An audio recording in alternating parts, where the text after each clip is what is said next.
ಆಂಜನೇಯನು ಒಪ್ಕೊಂಡಿದ್ದಾರೆ, ಎಲ್ಲರೂ ಒಪ್ಕೊಂಡಿದ್ದಾರೆ. ಕ್ಯಾಬಿನೆಟ್ನಲ್ಲಿ ತೀರ್ಮಾನ ಆಗಿದೆ, ಒಳ ಮೀಸಲಾತಿ ಮಾಡಬೇಕು ಅಂತೇಳಿ ನಾಗಮೋಹನ್ ದಾಸ್ ಅವರ ಆಯೋಗ ರಚನೆ ಮಾಡಿದೆ.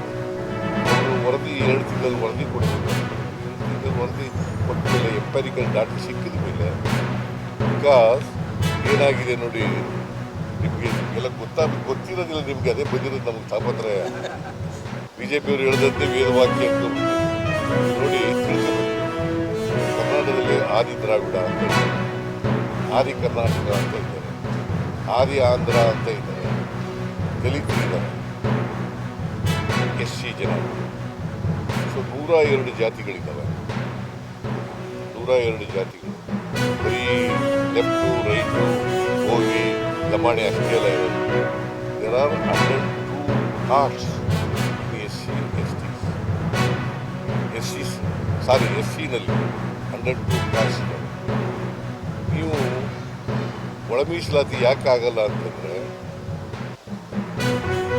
ಲೆಫ್ಟ್ನವರು ಆದಿ ದ್ರಾವಿಡ ಅಂತ ಹೇಳ್ತಾರೆ, ರೈಟ್ನವರು ಆದಿ ದ್ರಾವಿಡ ಅಂತ ಹೇಳ್ತಾರೆ, ಆದಿ ಕರ್ನಾಟಕ ಅಂತ ಇವರು ಹೇಳ್ತಿರ್ತಾರೆ, ಅವರು ಹೇಳ್ತಿರ್ತಾರೆ. ಅದಕ್ಕೆ ಸರ್ವೆ ಮಾಡಿಸಿ ಯಾರು ಲೆಫ್ಟಿಗೆ ಸೇರಿದವ್ರು ಯಾರು, ರೈಟಿಗೆ ಸೇರಿದವ್ರು ಯಾರು ಅಂತ ಲೆಕ್ಕ ಬೇಕಲ್ವಾ? ಆ ಲೆಕ್ಕ ಇಲ್ಲದೇ ಮಾಡೋಕ್ಕಾಗತ್ತಾ?